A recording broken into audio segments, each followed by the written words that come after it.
Hey, what's up, y'all? I'm super excited. We got Bill Dolan in the house.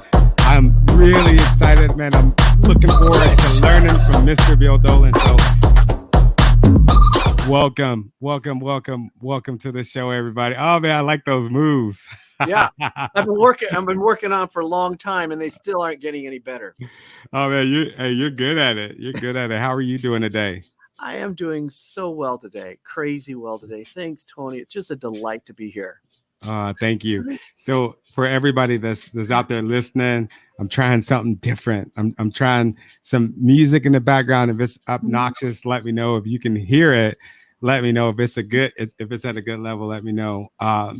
So again, welcome to Leaders Lead, the podcast. I got Mr. Bill Dolan on here. I was looking at Mr. Bill Dolan's resume, and I'm just like, man, that's a lot. That's a lot of stuff to read, man. He's so freaking accomplished. So I went to his LinkedIn bio, and this is what I got. Mr. Bill Dolan is an Emmy-nominated TV and virtual event director, over 10,000 productions, video producer, live and virtual events, author, mastermind coach, 7 DRM, the disciplines of relationship marketing, and he is a keynote speaker. Everybody welcome Mr. Bill Dolan. Woo. Yeah. Thank you for having me, Tony. Thank you. We got people already saying hi to you, man. We got a really good community here on Leaders Lead, the podcast. We got a really good community. So tell us a bit about yourself. Well, I appreciate the intro, and and it sounds big to say, "Oh, you did this, and you did this, and you did this." There's rather than say, "Oh my goodness, what a crazy resume! All these accomplishments." Let's look at the reality. Number one was, why did I get the resume? I'll just answer that really simply. I kept doing it. I just kept doing it. I think like a lot of us, we start somewhere, and before I became great at my craft, I was good at my craft. Before I was good at my craft, I was fair at my craft. And before I was fair at my craft, I was really bad at my craft. But I kept working at it because I did have a dream. I did have a passion. I did have a seed of aptitude. And when you keep doing it and you keep pressing and you keep pressing, at the end of the day, and at the end of a journey, and I'm certainly not the end of the journey, I'm still in the middle of a journey, all of a sudden a resume starts to develop and people go, wow, what do you attribute that to? I kept going. I kept going no matter what the difficulty, no matter the disappointment, no matter the failure, no matter the times I spent on my face crying, or the times that I looked up to the heavens and said, God, is this really what you want for me? But I kept pressing on.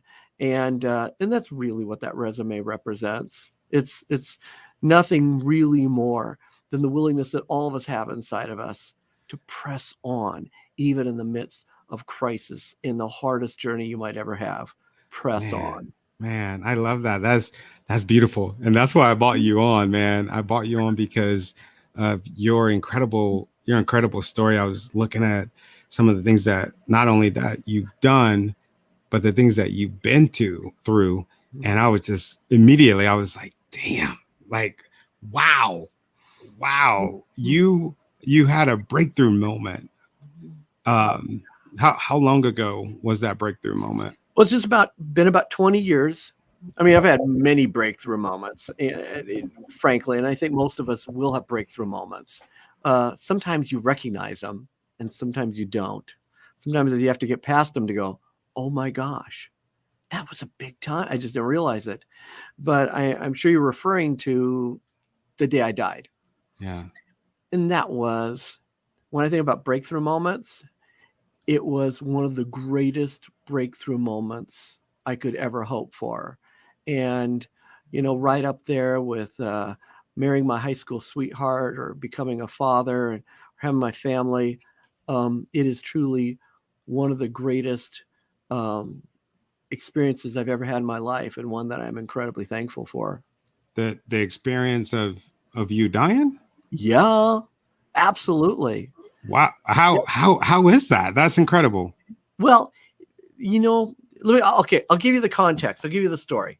Okay, so you have your little context. Because if you look at that resume, you know that I've been in the business a long time. I'm not a kid. I've been working the television, the entertainment space, now a lot of virtual events, which is really interactive internet television. So I do that for corporations and entertainment today. And we've got projects with Netflix and NASA and all the type of things going on now. So I'm still just giddy with what's ahead and the things we're working on.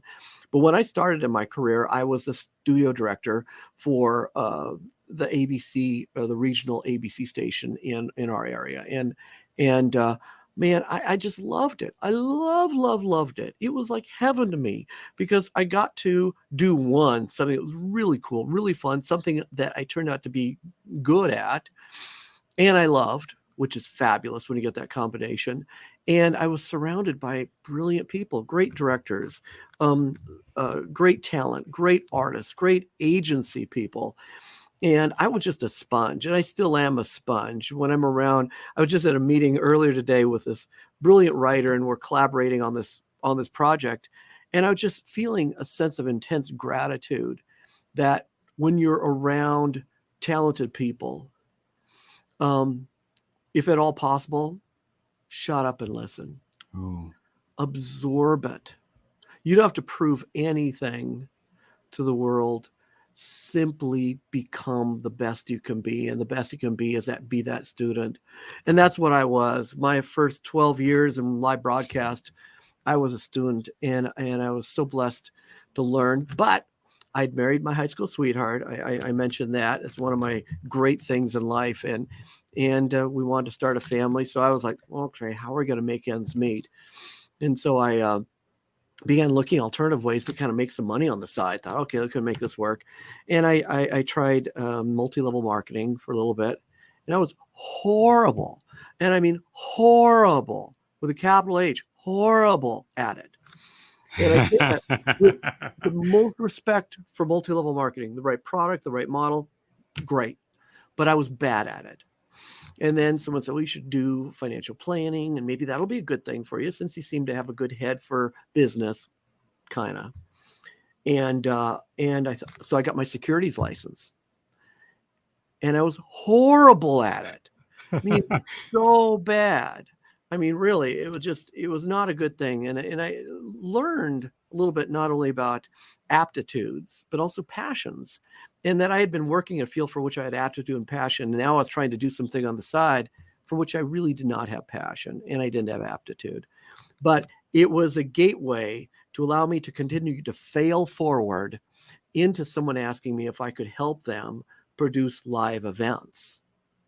Because they said, wait, you're a director, maybe you could help us do some live events. And it turns out that producing a live event, like a live show. And this was before like COVID and all of that, right? Oh, way before that. Yeah, this is a long time ago. And it just was a natural for me. And it turned into being a very viable business that actually started our corporation. And then when I left TV, which I will say also, it wasn't a ceremonious event where I said, I'm done here and I'm moving on to great things. No, it was like I was working so hard that I was emotionally exhausted. And I had an episode where a writer crossed me and said the wrong thing. And I decided that the best thing to do was to help him down to the floor. And wait, you decked him? Yeah, and it's ever so gently. Enough that one, that's not me. It's really not me. Yeah. But it was an exposure that sometimes when we're just pressing ourselves and not understanding healthy boundaries, which I was not about healthy boundaries. I was all about blowing up boundaries. I found out that not only did I was in a situation to hurt myself, but to hurt others. And I ended up getting fired from my dream job. Wow. Walking out of a television station at really kind of the pinnacle of my career and figuring out, how am I going to make this work? And after saying a prayer, apologizing to my wife, and saying I'm going to do whatever I can to make this thing work, our business went from a part-time kind of thing that was a side hustle, literally explode into an incredible opportunity that sent me around the world to Wow. working with some of the biggest names in television, biggest names in internet. It just like blew me away. But I still struggle with boundaries, and I like to push, push, push. And I pushed so much in my career that I also turned my back on being the best father I could be and the best husband I could be. I thought it meant showing up, having a paycheck, having a nice home to live in, and go to private schools and all that stuff. You know what? But the what I was not to my kids and my wife all the time was present. And I mean present emotionally, present mentally, present spiritually. I was present financially. And I was present at all the things you show up for. But I was oblivious to what my family really needed. And it was right around 1999 that I was just starting to get a clue, and I had an opportunity to produce a documentary project.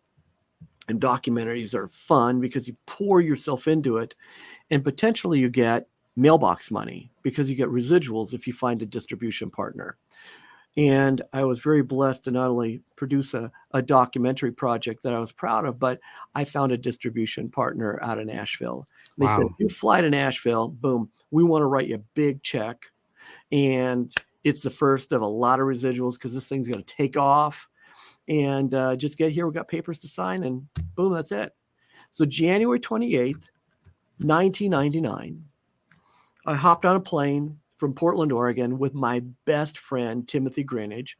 Timothy, who was on his way to Nashville also. He's one of the best gospel singers in the world and a giant guy. Giant guy. He looks like an NFL player. And me, I'm kind of an Irish leprechaunish type of figure. So And he's a gospel singer. he's a gospel singer. Yeah. Oh, so good. So good.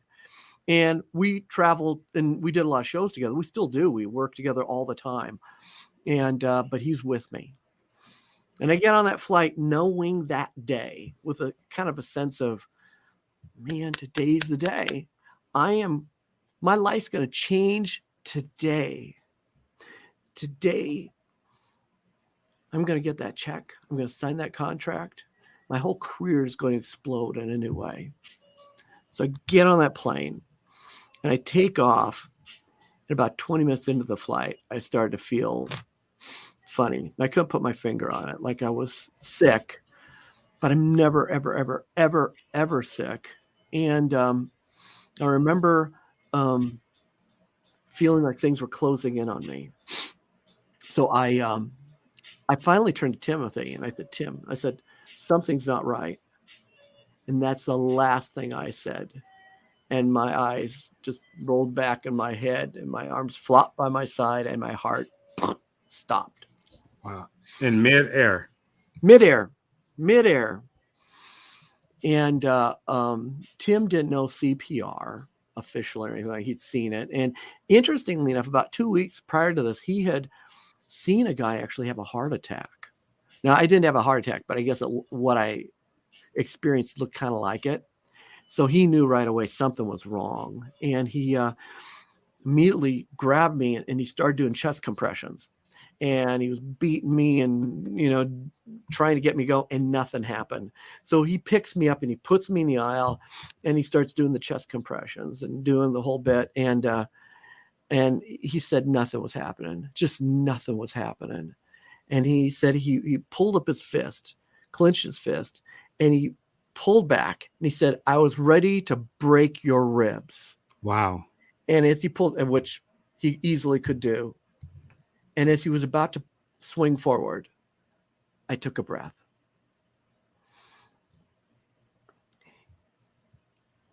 Wow. And the crazy thing is that while what he experienced was probably, 2-3 minutes of like, mid-flight horror, trying to deal with this body and bring his buddy back to life. I could have been gone for 2-3 million years because I remember everything.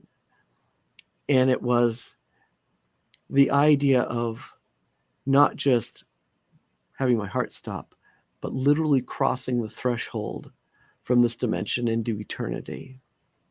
Wow. And it literally blew up my mind and my understanding, blew up my paradigms. It completely blew up my paradigms. So that when I came back from that. So what did that, sorry to interrupt you, what did that look like in that moment? The death part? Yeah. Well, like, was it really like lights and stuff like that, like everybody say? Or yeah, now first let me give a little context. I recognize that a lot of people have unique experiences. Mm-hmm. And so it's not like we all just entered the same Starbucks. And it's not like that. For me, literally the second I closed my eyes, it's as I felt transported into the dimension of eternity. I can't tell you it was heaven. I can't tell you where it was. There were no signage identifying where I was. And God bless those people that can figure that out. No signage. I like it. not like that. But this is what I did know, is that in that second, I came face to face with God. Wow. And for me, my experience with God was not like this human form type of thing that I kind of imagined as a kid. Instead, I was literally consumed with the presence of God. It's as if it was like a 360-degree completely enveloping of the presence of the divine. But more so than being abundantly clear that I was in the presence of God, it's that I realized I was in the presence of love, not just like a loving environment. I was in the presence of the embodiment of love, the author of love, the expression of love in totality. And it's interesting. Now, I'll say I grew up in a semi-religious home, more very, very, very, very traditional, and somewhat even kind of oppressive. There's a scripture that says that God created us in his image, but I am thoroughly convinced that most of us create God in our image. Ooh. And the box we love to put God in gives us comfort, gives us control, gives us a level of definition, because if we had the choice of knowing or not knowing, most of us say, well, I'd rather know. And some of us sometimes are willing to accept something, even though they don't know that they know that they know, because they'd rather land somewhere than be in a place of discovery. And for me, I can tell you that the environment I grew up with was all about definition. This is this, this is this. And when you try to put God in this or this or this or this, get ready to have your box blow up. Wow. And then my box blew up, because not only did I come face to face with the embodiment of pure love, it's as if I could look to the right, and as far as I could see or even feel was the presence of the divine in the eternal, overwhelming love I was feeling. And if I turn to the left, same thing. If I look up, if I look down. But probably the most profound thing for me was as if like a laser beam went through my head. It's like I just got it. And I can tell you that when I was little, and I remember hearing a quote that was someone asked Jesus, said, Jesus, what's the greatest commandment? And he said, love the Lord your God. Love God with all your heart, with all your soul, with your mind and your strength. And then love your neighbor like you love yourself.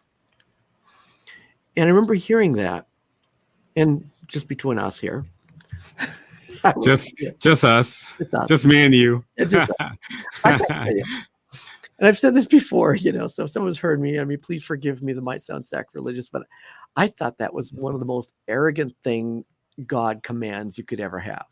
Yeah. And the reason I thought was arrogant is I thought, look, if God's God, why does God always go, worship me, love me? It just seems so selfish and self-centered. It kind of blew me away. Like, why would you do that? Yeah. But then I got it. That God asks us to love him with all our heart and our soul and our mind and our strength, because that's how much God loves us. God loves you with all his heart, with all his soul, with all his mind, with all his strength. And the embodiment of love created relationship as the perfect expression of love. So even as he loves you, he's saying, love me that way. And this is the perfect embodiment of relationship. And then the way that is expressed in the divine dimension is expressed in this dimension, because I want you to love you the way I love you. And if you can love you the way I love you, you will have the capacity to love others in a way that you never thought possible. And that's the principle that I write about in my book called 360-degree love. Because it's no longer just an act. It is literally a complete expression. And the knowledge that God is not just a God. He doesn't just know you. God's the greatest cheerleader, who's cried every tear, hoped every hope, dreamed every dream right next to you. And I doubted that most of my life until I came face to face. And now I know. I can, not only does God love me, not only does God love you, but you can trust it. Even though I will argue with how it's going or why it's going or when it's going, because God doesn't just treat us like pawns, moving us around. We co-write, we co-author our life with the divine. And a lot of stuff we blame God for, it's really our fault. It's just stupid stuff we do. So if it feels good to blame God, have at it. God still loves you. It's still okay. But it's going to be our choice to how we have that relationship with God, with ourselves, with others, and now the choices we make in this world, and especially I think about this program, for those of us who have been called to lead. And what does that look like?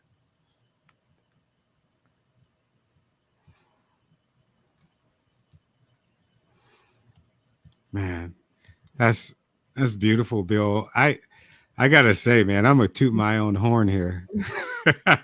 I bring the best guest on this show, man. I have not had one show, man, where I haven't broken a tear, man. Listening to your story, man, is so freaking inspiring. And if you're not inspired by listening to Bill's story, there's no freaking hope. I don't know what else is gonna do it, man. That is so incredible. I mean, you came face to face with God himself. I can't imagine what your frame of mind must be now when someone tells you that, hey, you didn't get that deal, or maybe you have to work a little bit later. Like, did that change? That had to change your perspective, right? Forgive me if I'm being presumptive. Oh yeah. Now, I mean, let's be honest. I'm still a guy. And, I love to tell you that experience was like a light switch. And it's like, boom, the light goes on and now my life changed. No, I'm still a goofball. I still make mistakes. I still have echoes of lies in my head from my childhood, or hurts or pains or disappointments, and things that you need to work through. And that's the beauty, is that you can take an experience like that and say, how will that change you? How will that change your trajectory? And how do you use those insights to shape not only what you think, but who you are and what you're becoming. And that's been a 20-year process. I mean, it happened 20 years ago. I did not write my book, The 7 Disciplines of Relationship Marketing, really until 2019.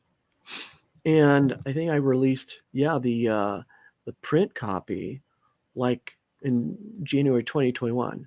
So this is a fairly new thing for me to get to the point where,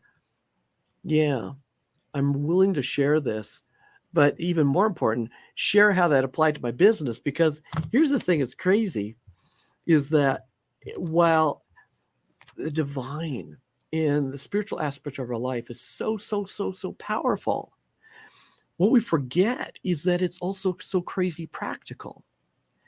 And that idea of when you talk about relationship with the divine, relationship with yourself, relationship with others, if I just took that and made it a spiritual experience I had in my closet with a jar of incense and a candle, I would have robbed the world of the very intention of what relationship is about.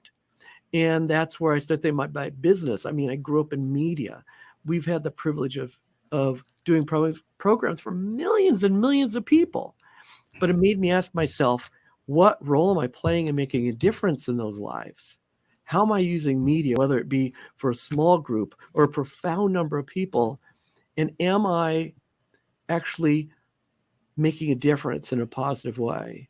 And it started shaping, a little bit at a time, our clients, our projects, and then the way we did it.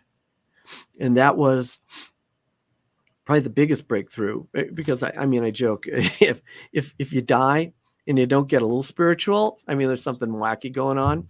And for me, I went back to some of my roots. And keep in mind, I've always tried to be very open-minded and try to understand how people believe and their philosophies and things like that. And so I've tried to learn and understand that. And I certainly major fan of the great philosophers, the Aristotles and the Platos. And those were all my humanities credits in college, was studying philosophy. But I went back to kind of the hero of my youth, faith, and that was Jesus. And now that I'd had this encounter, I wanted to go back. And I actually wanted to read Jesus' life, but I wanted to strip away all the accoutrements, because I think we love to attach a lot of things to different faiths and belief systems. And I just wanted to read what he said and what he did. That's all I did. That's all I did. And when I did strip it just down to that, who's this guy, when he was born, and then I started looking at the science around it, the archaeology of it. And then I started looking at what I call the historicity, it's not me calling it, but I had to ask this question: we give you credit for it. Yeah. Is this relatively accurate? Now, granted, there's a lot of books in history that, we know they change over time. But here's the thing that blew me away, was that a lot of times when they talk about historical documents, they ask the question, how accurate could it be? And one of the measurements is how many original documents can they find from it from the time it was originally written? And how long was it? Right. Was it 30 years, 100 years, 1,000 years? How long was it? And a lot of the great documents refer to, even the great philosophers, hundreds of years before we find any original documents writing about it. In the case of the original writings about the documentation of Jesus, there was like a 29-year gap between the time it happened and the time that we start seeing original writings. So that's pretty good. The second thing is, how many copies of it can we find? And in the case of those particular writings, there's tens of thousands of copies, tens of thousands that we're talking about, like original copies or copies of the copy? Copies of the copies. Okay. Yeah. So then they go, okay. But then the next thing is, how much do they match? Okay. Because over time, things will change. And so besides the fact that it was written pretty close, there were tens of thousands of copies. They had over 95% match. over 2,000 years of documentation. So from a rule of historicity, just those 4 books about Jesus are some of the most historically accurate books in the history of ancient writings. So I thought, okay, I can read about this. Then I started reading about archaeology and the stuff they're finding out. And that's when it blew up for me. And this is where I got a lot of pushback from people of faith who profess to follow Jesus. Because I looked at Jesus and I said, do you know who he is? He's the greatest marketer in the history of mankind. The greatest marketer? Greatest marketer in history. I mean, you could give a bunch of other titles, and I respect all those titles, but what jumped out at me was this person's brilliant. And I started writing out, and I reverse engineered the whole marketing process. Yeah. What he did, when he did it, everything. And then I started looking at all my clients, my Nikes and my Adidas's and my Microsofts. And I went, holy crud. Even Lady Gaga. Oh, wow. You work with all those people? Well, I've worked with all those, but I haven't worked with Lady Gaga. But I've worked like Maroon 5 and Gwen Stefani and Black Eyed Peas. I've worked with all these different bands and stuff. And when you look at some of these great careers, they have marketed that way. This is what have made them so powerful, because they marketed a very specific model. Now, they might not look at it and go, oh, that's the Jesus model. No, they market it because it's a brilliant model. And it's a model that whether you're a coach or whether you're a multi-billion-dollar company, the 7 disciplines that I saw practiced were the foundation of not only great marketing, but of creating movements. Wow. And that's what I started to write down. And that's what I started to practice with my clients. And that's when the light went on. There's something really, really powerful here. And I just say at the center of it, it's relationship. So is that in the, do you cover this in your book? I'm asking because I'm going to read it now, man. Yeah. If you do. Yeah. It's actually, I mean, I finally wrote it, and it is, the whole thing's in the book. I talk about my death experience. I go into more details. I talk about my career. I talk about, times I worked with President Clinton, or I worked with this actor, this actor. I learned this thing, but then I talk about these disciplines and what they look like applied. And in it actually is, spoiler alert. Yeah, I can tell you. Go ahead. Yeah. It's I managed and developed the campaign to launch the Obama Winter White House, and it was a real estate development we got hired to promote, and we blew it up. We used the 7 disciplines. Boom, boom, boom, boom, boom.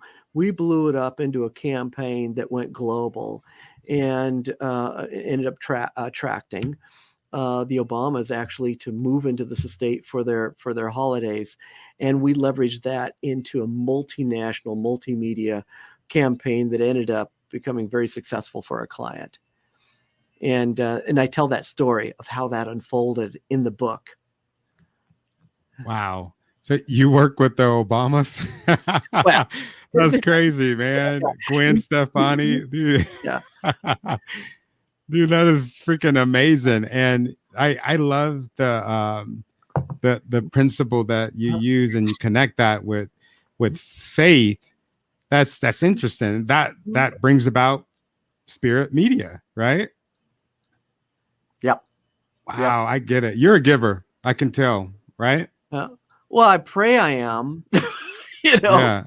I guess the quality of the giver in a lot of ways has to do with whether anybody wants the gift and whether they're ready to receive the gift.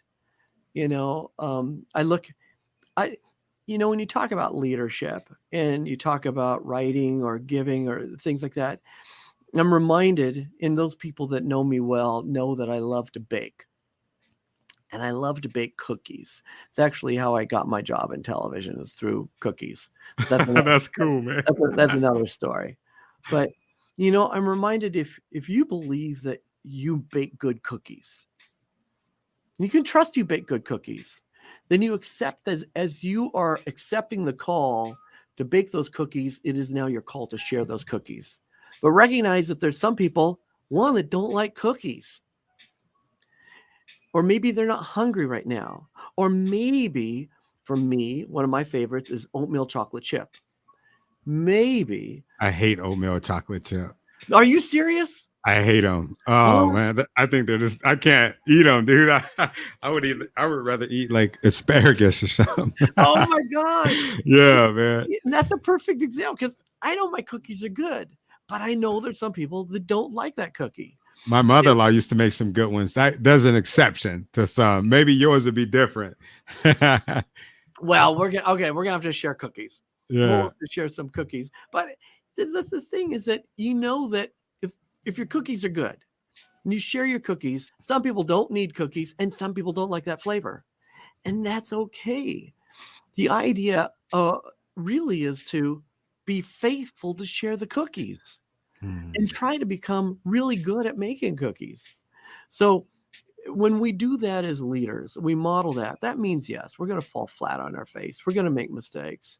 But part of it, and this is the art of relationship and the heart of relationship, is we give, and that's kind of the trigger. What you said is about giving. We give because we genuinely care and we genuinely love. Wow. And we don't get hurt if it's not received, but we're faithful to give because that's our calling. That's the breath of life that each one of us receive every day that we can now use to be a blessing to others. Wow, that's amazing. I asked you that because I don't even remember who it was, what day it was, but I saw a post. I was scrolling through LinkedIn and somebody said, "Oh, my mentor Bill Dolan is so freaking amazing." It was something like that, and they tagged you in it, and I was like, wow, that's pretty cool. Like that's really cool that you have mentees that are shouting you out like that. And then I took a deep dive in your work and your videos, and I'm just like, man, crushing on you. Like, man, this dude is deep. And I saw this story about you actually, leaving the earth and transcending and coming back. And I was just like, I have to talk to this man, because for me, like when people see my show, they think that it's a show where we're going to talk about corporate leadership. We're going to talk about, how to get the people to work and all of that. No, I'm talking about I should probably change the name because I don't want to be deceiving. This has it has nothing to do with business, a little to do with business, but more to do what's in here. And I feel like leaders lead from within, and just to see that you're mentoring and there's actually people out there that are saying, oh man, he's an amazing mentor. I thought that was big, especially in a space right now. I'm not sure if you're aware, but there's people out there here, like so-called gurus. They're paying thousands and thousands and thousands for that mentor people, and they don't really get anything back in return. It sounds like you're different. Well, I guess I mean, I don't know how to respond quite. I mean, I'm humbled that someone goes, wow, that I'm a mentor. If anything, it reminds me of a hero of mine, Stan Lee. By the way, you see one of his creations back there's Iron Man, and when he was creating. Wait, is that? Wow, that's cool. Yeah, we got Iron Man back here in the studio here. And he's here reminding me, not only, I mean, he's from a show we did, and so I scored on the props, so I love Iron Man. But you look at that you're a fascinating guy, Bill. That is so cool. Oh, hey, sometime when you're in the neighborhood, I'll bring you to the studio because there's a lot more going on here than we show on camera. Are you still in Oregon? Yeah. Oh, okay, dude. Yeah. I'm right down the street from you. You're my I-5 neighbor. Yeah, I'm Olympia. I might have to take you up on that, man. Dang, we're 2 hours apart. Yeah. That's crazy. We're really close. I mean, we're so close that I've been to schools in Portland before and elected to to drive instead of staying in a hotel. So yeah, we're super close. That's great. You got Iron Man behind you. All right, but go ahead. Well, yeah, I mean, that's amazing. Well, you think about Stan, and Stan passed away, and such a fascinating man. But one of his sayings that I really, really appreciated so much, and it really, for those of you that are fans in the entertainment space or storytelling, this is one of the pieces behind Stan's brilliance, was he wanted everybody to know that inside every flawed human being is a superhero waiting to emerge. And it was such an important message that if you look at his characters, they're flawed. They could have family problems, physical problems, emotional problems, self-doubt, fear, discouragement. These are the things that every human being experiences. And the trouble with it, I think it's still cool to call it leadership, because guess what? What we need to do is pull the BS out of leadership that says, yes, I'm perfect and I'm tough and I know all the answers. No, the world is made up of people.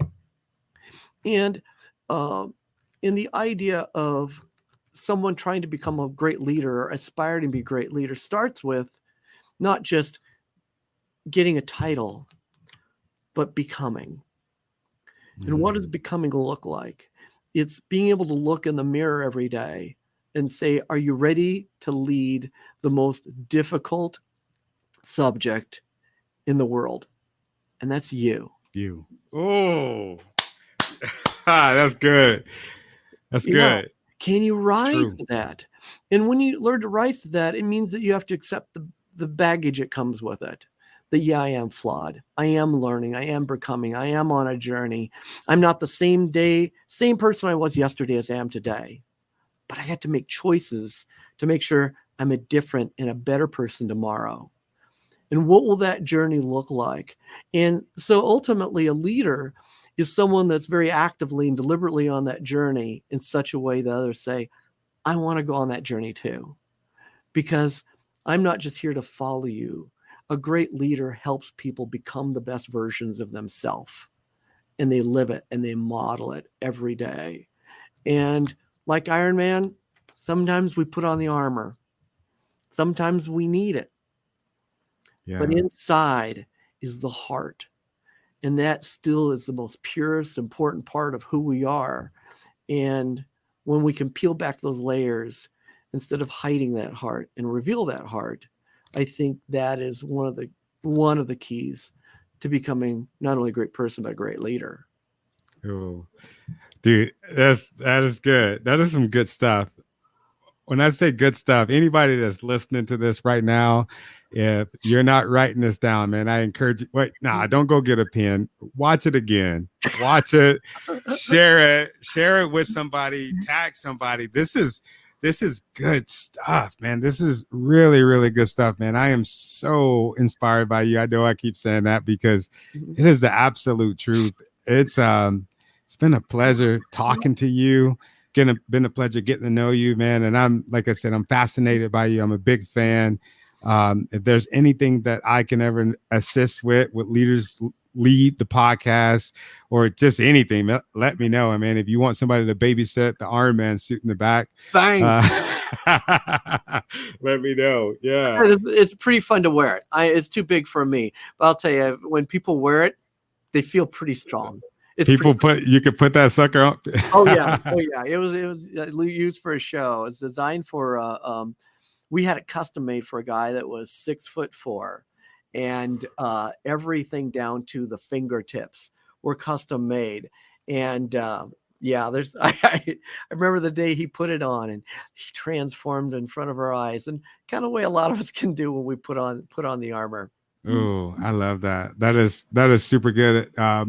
What can my audience, the viewers, the listeners, because we're on LinkedIn, YouTube, iTunes, I can keep going on and on, but how can our listeners and viewers support you? Do you want them to go and check out the book? What is it? Well, it's I guess, but I guess it's time to offer the cookies. And please, man, you've given us so much. Look, some people want my cookies and some people don't even like the cookies. I totally get that. I am like chocolate chip oatmeal that some people hate. Yeah. Like Tony, which we're going to have to go into therapy for that one, boy. But, no, I would say that if the idea of becoming a great leader and even the idea of if you're a small business, emerging business, or you're part of a marketing department, you say, look, I'm tired of just doing it the same old way, and I want a breakthrough, and I want clarity in what my marketing looks like, but a way that is true to you, that is true to your brand, that isn't just throwing on the armor and looking pretty, but to do something that's authentic and what I call integrity-based marketing. Quick note, integrity comes from the same word we get, integer. In other words, it's a whole number. In other words, the face you put here is a face you put here. It's a face you put here. It's a face you put here. And understanding what that is and how it can express it the best, I would highly encourage you, go ahead, get the book. It's on Amazon. I have it on the book, and I have the Kindle, I have the Audible. It's great. And if you do you read it yourself? Yeah, I read it myself. Awesome. So in other words, you get this crazy voice through the whole thing. So Awesome. And I share my heart, and I'll be honest with you, there's parts where I get choked up. I mean, when I really tell my story and tell you what happened and tell you what you can experience and recognize the greatness that is really in you, it will choke all of us up. When you recognize that even this day, and it's something I'm abundantly aware of because of my heart thing, I was given a pacemaker. Now, just at the cardiologist today, I'm having a replacement put in because my battery's getting low. So I'm slated to have heart surgery here in a couple weeks. And when I do, I go in there with a certain sense of respect for the science of it and a certain amount of reverence also. That today when you got up, you took a breath. And the truth is that I didn't do anything to earn it or deserve it. It was a gift. It was a precious gift. And when I recognize with gratitude the gift I have to have breath today, the question you ask is, how will I use that breath to be a gift to others? What will you do today? And how will you use this gift to make a difference in the world? And it doesn't have to be profound, but if all of us recognize that and use that and get back to relationship again, because it's the most precious thing we have with each other, I think we can literally change the world in more ways than you could imagine. So if someone comes back and they say, look, I want to read the book, I am going to break out for the very first time. I'm going to do a workshop for people that want to work with me. And I'm going to roll it out this fourth quarter. Mm-hmm. So if someone says, I'm interested, get in touch with you, DM me. You could reach out to our production manager, Kelly, at spiritmedia.com. I'm going to be interviewing some people where we're going to beta test it. And I'm going to personally work with people to help them through the 7 disciplines to help them transform their marketing for clarity, for breakthrough. But more important, I want to be able to help people become the world changers they were called to be. And I think together, I'm just giddy with what we can do. Oh, I love it. I love it. Yes. Get on that. Reach out to Bill Dolan, reach out to myself, and I will put you in contact with him and we'll make it happen. You're trying to transform some leaders. I love that. I love the 7 disciplines in relationship with marketing. That is really cool. We're going to teach you how to market like Jesus today.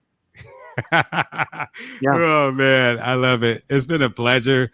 Hang out really quick in the green room and while I close up. And yeah, man, I just want to say thank you. I say the green room like it's all fancy and stuff. It is fancy. I'll tell you, it's the coolest green room I've been in today. I love it. It's so cool.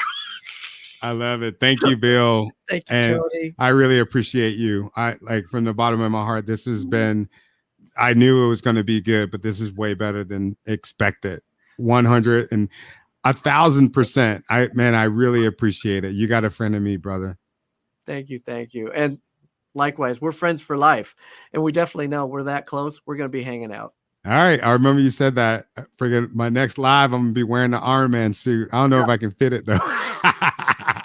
Oh, man. Thank you so much. I appreciate you. Oh, my God. That was super good. I think wait, did I hang up on you? No, I'm here. I'm in the green room. All right, good. Yeah, I'm just out here drinking the Chi-Chi drinks you set out for me. It's so cool. All right, good. Enjoy it. All right, y'all. I appreciate it. I appreciate all the support, all the love that we have been given. I'm looking at the reviews and I'm noticing a common thread. You guys are leaving them. That is super important for you to leave the reviews. And I appreciate everything that you all are saying. And if there's somebody that you want to see on the show, you want to hear on the show, please let me know. Today, Mr. Bill Dolan was extraordinary. He was extraordinary. And I want to keep doing this. I want to keep getting people like him on the show. This afternoon, we have Ahmad Ayman on the show, and his story is incredible. He didn't die like Bill, but this dude has over 1 million followers on LinkedIn. He is the only person that I know right now that has like a TV show on LinkedIn. It's pretty good. It's really good. I can't wait till you guys meet Mr. Ayman. So I will be back here at 10 p.m. That's Pacific Standard Time. And I'll tell you guys in full disclosure, as far as with Ayman, I dropped the ball on it. And the reason I keep telling you that is because I believe in order to be a leader in everybody else's life, you got to be a leader in your life and you need to accept responsibility. What happened with Ayman was we were negotiating, we were talking back and forth, and I put on there, I think it said EST, so I'm thinking Eastern Standard Time, 3 hours before where I'm at, but it's like AEST or EES. I think it's like AEST, which is Australia Eastern Standard Time. And he logged into the green room, and I'm in the bed. It's like 10 o'clock, and and he's like, I guess we're not doing this today. And I'm looking and I'm just like, oh no, I dropped the ball. It's probably like Monday where he's at, but we were a day apart. So, but he's going to be here tonight at 10 p.m. I know what you're thinking, it's late, but don't be like that. Y'all know y'all are up watching those Netflix. I want y'all to come and I want y'all to watch some secrets or get some secrets. Watch the broadcast, and get some secrets to take home with you, because just like Bill, the things that this guy is doing is incredible. And it doesn't have anything to do with the exterior. It all starts from inside, right? That's what inspiration is about. So I'll see y'all tonight.